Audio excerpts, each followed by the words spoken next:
What's going on, everybody? Welcome back to the Beyond the Bench podcast. We're back. We're doing our first weekly recap for fantasy football. We'd planned on it last week, but Nick was a little under the weather. I was dying with the black plague. There you go. So we're going to do our first weekly episode this week. What we're going to do is we're going to talk about waiver wire pickups that, well, at this point it's Wednesday, so they already went through. So we'll talk about who we ended up getting. And then we had a list of players that you could have targeted and would be good roster pickups. Mm-hmm. And then we're also going to talk about trade targets, strategies, who to trade, who to kind of keep and hold out on. Mm-hmm. And what do you want to start with? Which one? We can go over waiver wires and then go into trade. All right, sounds good. So with my team, I just to preface, both of my teams this year got the worst injury bug that I have gotten since I started playing fantasy football. It's the worst in any of my leagues. I'm the guy who has literally 3 starters out in each league. So Nick has had the worst luck. Yeah, it's bad. It's rough. It's rough. So I fortunately had 3 empty bench spots on my roster to fill. So this week I put in claims for guys like Carson Steele, Josh Reynolds. I do want to talk about Carson Steele when you're done. Okay. In a minute. And then Quentin Johnson's another guy.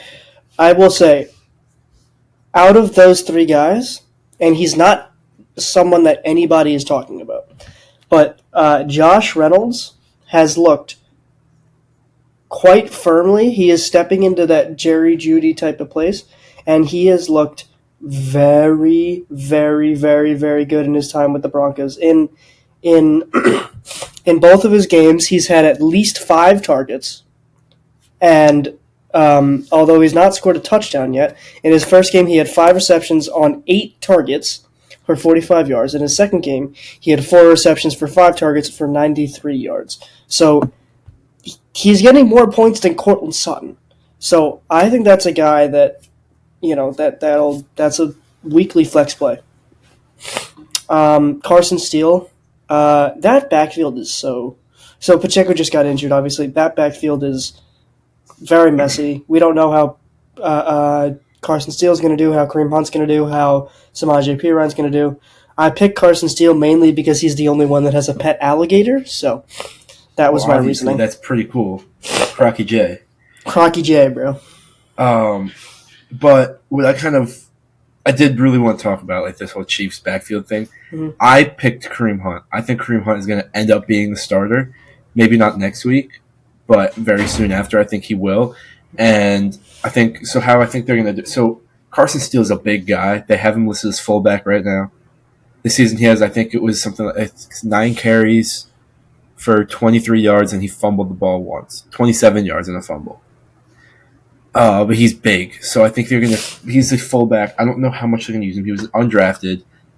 I think they're going to they may use him more on the 1 yard line just to push in, and then Kareem Hunt gets the yards. I think they're going to use Perine as kind of like the receiving back. Mm-hmm.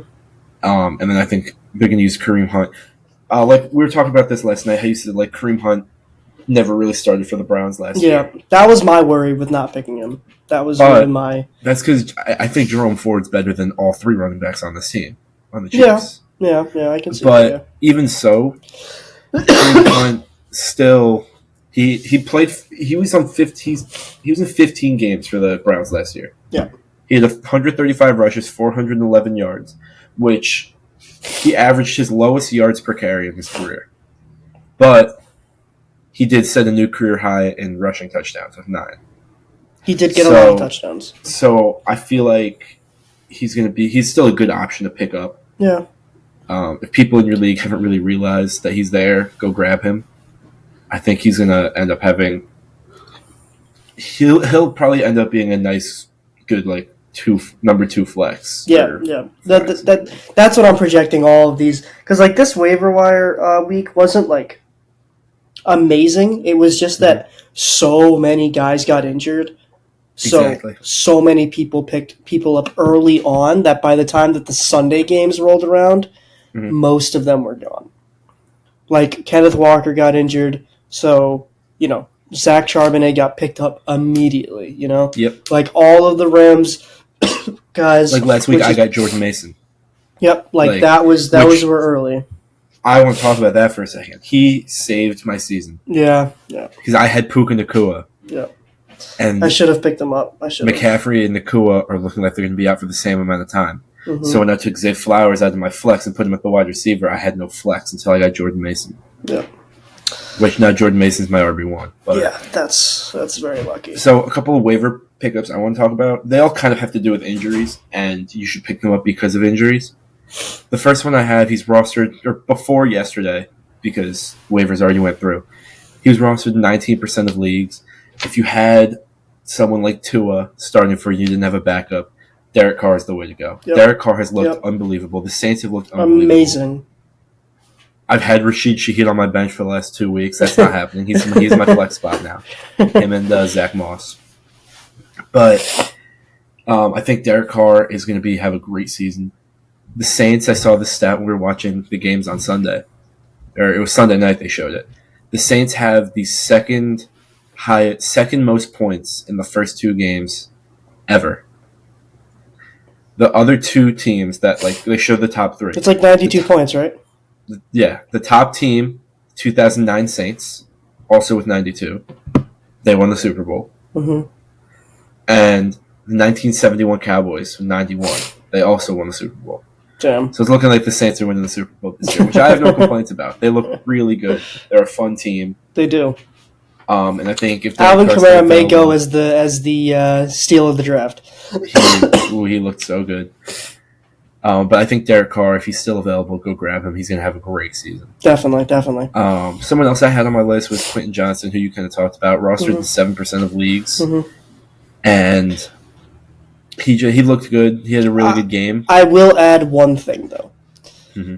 Quentin Johnson can't catch the ball if his life depended on it. So I understand that he had a great game, but my issue with I had him in my waiver targets on both leagues, but I put him at the bottom because all the other guys on top I think were going to do better. I think that he does this. He did this last year, and he's probably going to do the same thing. Every 3 or 4 weeks, he'll have a really good game. Yep. And then go back to dropping open passes. So. Yep, absolutely. And so I feel like it's kind of a risky pickup. Yeah. But it's still worth keeping him on your bench.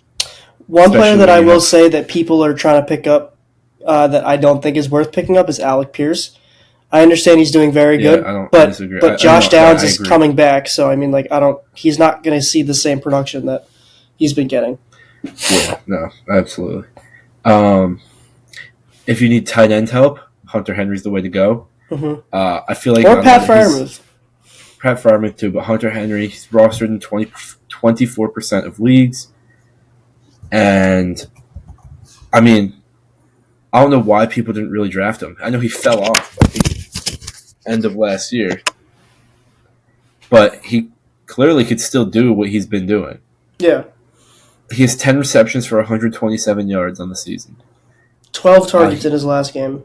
Yeah, he had an insane game against the Seahawks. And I feel like people just kind of looked past the fact that he had a crazy first half last year and didn't draft him. Yeah. So now I feel like the same thing is happening where people are going to start picking him up. And I don't need tight end help, but I don't think anybody has him in either of our leagues.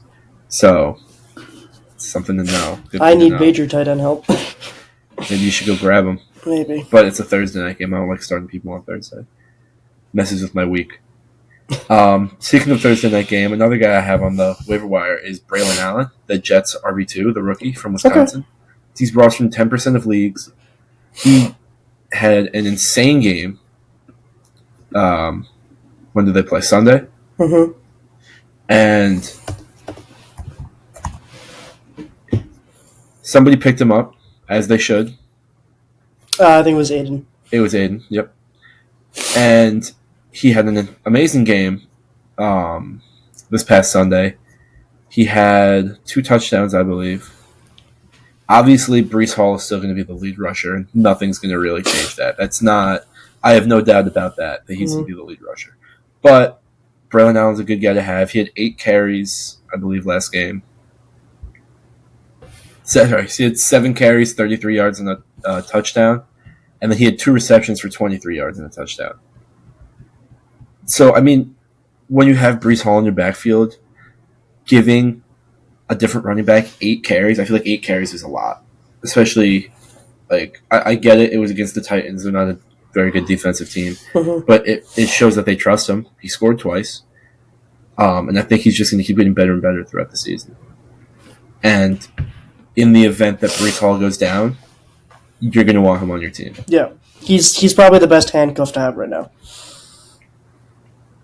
And then the last, I put one guy on the list, but it's really 3 guys I want to talk about.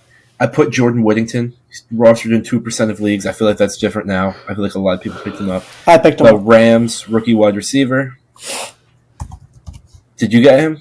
I did, yeah. Yep. Okay. I got him in both, actually. So, Jordan Whittington, he had 2 targets, 2 receptions, 22 yards this season. And I think he is going to be the Rams. I feel like they don't really have a set wide receiver 1, 2, or 3. They have Tyler Johnson, who's listed as the wide receiver 3. So if they follow that, then he should be the wide receiver 1. But I think that even though that's what the depth chart said, I think they're going to throw to Whittington more. I have a claim in for Tyler Johnson right now. Yeah. And I have Demarcus Robinson already from last week. But all 3 of those guys are going to be good waiver wire pickups to get. Yeah. The Rams, I feel like, don't know what they're doing. They're kind of just going to be all over. And, yeah, it's just going to be Demarcus Robinson, Tyler Johnson, Jordan Whittington, even Tutu Atwell. I feel like it'll be good. Like, I really don't know what the Rams are going to do. I'm going to be honest. I don't know either. I could see them throwing to anybody. Yeah. Stafford's a good quarterback, so it's not like they have someone like Daniel Jones throwing to them. But yeah, I would say any of the Rams running backs, if you can get them, wide receivers, if you can get them, get them. So trade targets? Yeah, let's do it. So there's a couple guys that I want to talk about that I think you should target because they're either on like the buy low section or that people really aren't seeing how like their usage. So my first guy is Terry McLaurin. I think you should buy him low because, yes, he's had an abysmal start to the season, but Jaden Daniels is a rookie quarterback. They've said that they want to get the ball to McLaurin more. And he's learning the scheme. He's learning the offense. So I think that as time goes on, Terry McLaurin is going to be that guy. It's just growing pains right now. And we do see that. We do see that in rookie quarterbacks. We do see that we saw that with Jamar and Burrow in like the first couple of games. Obviously, that first season was amazing for both of them, but we did see that in the first couple of games. So I think that Terry McLaurin's a great buy low candidate. My next guy is... One thing I do want to say something about Terry McLaurin. It's not like he's not getting the ball. Yeah. If you look at his stats last week against the Giants, it's just that they're not really throwing the ball far to him. He had 6 receptions and 8 targets, but he only had 22 yards. Yeah. So they're trying to get the ball to him. I just think Jaden Daniels isn't really throwing the ball deep right now. Yeah. And once he starts doing that, it'll get a lot better for Terry McLaurin. Yeah, definitely. Another guy that I'm saying buy low is a lot of people don't like him, and I'm kind of seeing that the appeal on him. I know you have him, but Jaylen Warren, I say buy him low because, listen, if you look at his stat count, he's coming... I don't know if the Steelers prefaced this, but he's coming off of a hamstring injury. He's coming off of a hamstring injury, and they're trying to work him back into the offense. In his first game, he had 2 carries for 7 yards. In the next game, 9 carries for 42 yards. Yep. That increase is a revamp that shows that the offense wants to lean on Jaylen Warren more. So I say if you are in need of RB1 running back help, get him because he is a guy that you can get for like you could trade a bench player for this guy and probably get him. I do. I think I'm going to try and trade Najee Harris. Obviously, I'm not going to get a lot for him. He gets a lot of carries, so I feel like that could be a selling point. He had 20 carries in his first game, 17 in the second game. He's just not getting the points I want. Yeah. No. And Jalen Warren gets all the receptions. Yeah. So I think Jalen Warren's the guy to go. Yeah. Another guy that I want to talk about is Romeo Doubs and Devonta Smith. So Romeo Doubs, a little bit of a niche one. I think he'll be a decent flex play. Take advantage of while Love is injured because he's not getting the ball right now. Like, he looks like an abysmal fantasy play. I think that when Jordan Love comes back, he's going to be passing to him a lot more. Devonta Smith, again, take advantage of the fact that A.J. Brown's out right now. This would have been a good trade to make maybe last week. Maybe this week it's a little bit more obvious that he's going to get more receptions. But I still think if you getting Devonta Smith that's a very good call. Romeo Doubs is available in one of our leagues as a free agent. I don't really have like a list of players that I would like to trade for, or I do agree with Nick's list, but I kind of want to talk about because it kind of is affecting both Nick and I right now. What to do if your team's injured, and I know this is kind of more of like a late season thing. Yeah, but I want to talk about it now, because I feel like it's always kind of to know. So Sam Laporta is one guy I want to talk about. Mm-hmm. Tight ends are not doing well right now. All of them. Horribly. It's just kind of a bad year for the tight end. There's a lot of people that'll take advantage of the fact that he was tight end 1 last year, and if I'm trying to trade him, they might give me a little more than they probably should, especially in a very down year for tight ends. Mm-hmm. So something I was looking at was, let's say, we'll say Sam Laporta for someone like a mediocre tight end, and then none of the teams I'm clicking on have mediocre tight ends right now. Maybe this one's good. This one, okay. So someone like even Kyle Pitts. I feel like Laporta and Pitts are kind of at the same level right now. Yeah. But you could probably do Kyle Pitts for Laporta, and then you can get someone else like maybe Brian Thomas Jr., who's having a very good rookie season. Right. Just to kind of boost the overall trade value. Yeah. Yeah. No, I see that. Another thing, I've noticed this, it's something to do when you're in a playoff push and you're riddled with injuries, but I could do it now and probably get a lot. Say I want to trade Justin Jefferson. Mm-hmm. I could probably get, I'm looking at this team here, I could trade Justin Jefferson and probably get Mike Evans, Travis Etienne in the same trade, or Marvin Harrison Jr. and Joe Mixon. Mm-hmm. So you can trade one really good guy for two pretty good guys. Pretty good guys, exactly. And I feel like that's kind of going to be the strategy for at least me and Nick this year because of our injuries. And take advantage of players that had really good weeks. Like Josh Jacobs didn't have a lot of points last week, but he had 151 yards. And he would have had a lot of points, but he fumbled in the end zone, didn't get the touchdown, and they called him down, or they called him back on a touchdown where there was a holding call from the offensive line. So Josh Jacobs had 2 touchdown opportunities that both were not touchdowns, because one he fumbled, and one there was a holding penalty. So I think Josh Jacobs is going to have that explosion week, maybe next week against Tennessee.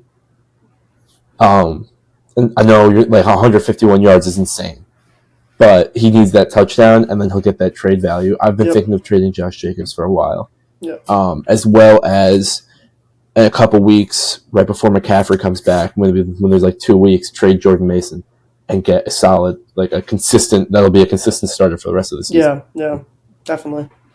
No, those are very good trade options. I mean, in both my leagues right now, I'm kind of in the need of like flex options because in one of my leagues, I'm playing Austin Eckler and Zamir White as both of my flexes.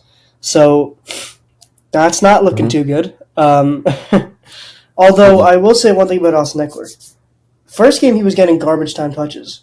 Throughout the game, he was getting touches. Been looking really good. So I'm going to keep him. I'm going to keep him. I think, like, genuinely, if he keeps up what he's doing, I think the Commanders are going to start using him as what he was on the Chargers. Maybe not like the RB1 material that and he was. He's getting good receptions too. He's like leading the team in receptions. Yep.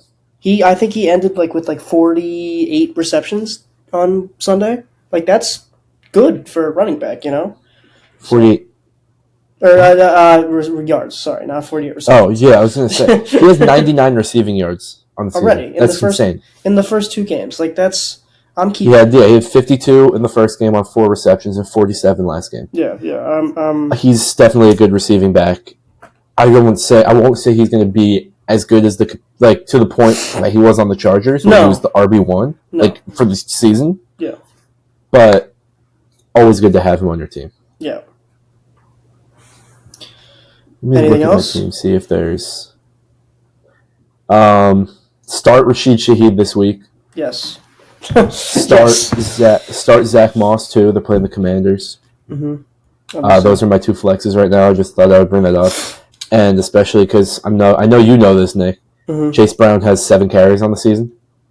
Yeah. I dropped him. Yep. So don't worry. Yeah. Every guy that I say is going to be a late round sleeper decides to do Nick's horrible. having a bad year. I am too, but not as bad as Nick. Abysmal year, guys. I'm 0-2 in both of the leagues that I'm in with Nick, though. So really, you're 0-2 in both? I'm in 3 leagues. I'm 1-5. Jesus Christ, dude! I'm 1-1 in both. That's rough. Yeah. So I gotta. But they've only been because like players are having down weeks. Like CJ Stroud hasn't been playing well. Josh Jacobs. I'm kind of happy that my injury bug is really just taking place in the friend league. Well, that too, but also it's early. It is early, yeah. But like, listen. So in one of my leagues, I drafted very, very well. I was very happy with this team, but within the first 2 weeks, I have Kenneth Walker, Justin Jefferson, and Pacheco out. But Justin Jefferson's going to play this week. Is he? Yeah. Oh, he says questionable. Is Kenneth Walker? He said he wants to play this week. So remember, I think I told you. Yeah, no, and Jordan Love might play this week too. I know that, but is Kenneth Walker going to play? I haven't actually heard any. Let me look. What was? I'm sorry. Just to. We have a friend in our. Gabe was doing waiver wire editions at 5:30 in the morning. Maybe he had class early. At 5:30 in the morning? I don't know, man. Leave him alone. Shout out Gabe. Shout out Gabriel. Love that kid. It appears the injury will keep Walker out for longer than just 1 week. So I'm going to need a running back this week. Yeah. All right, guys. Well, there you go. They're our plays for this week. Hopefully, and we're going to try to make this as weekly as possible. Yeah, Nick was sick last week, so we couldn't do week 1. That's my bad, but we will do this every week. We're also going to try to start doing Tuesdays. Again, yeah. Before your waivers are done. Yep. But yeah, we will see you guys next Tuesday. We'll give you our next recap, if we've made any trades this week. There will be a lot. There will be a lot of attempts. And I think what I'm going to do is check out, I'll put the link in the description, TikTok, Instagram Reels. I think if we make a big trade this week, I might update you guys on there. So keep a lookout for that if there's any big trades. And yeah, thank you for watching. We'll see you guys next Tuesday. Thank you guys for watching. All right, have a good week.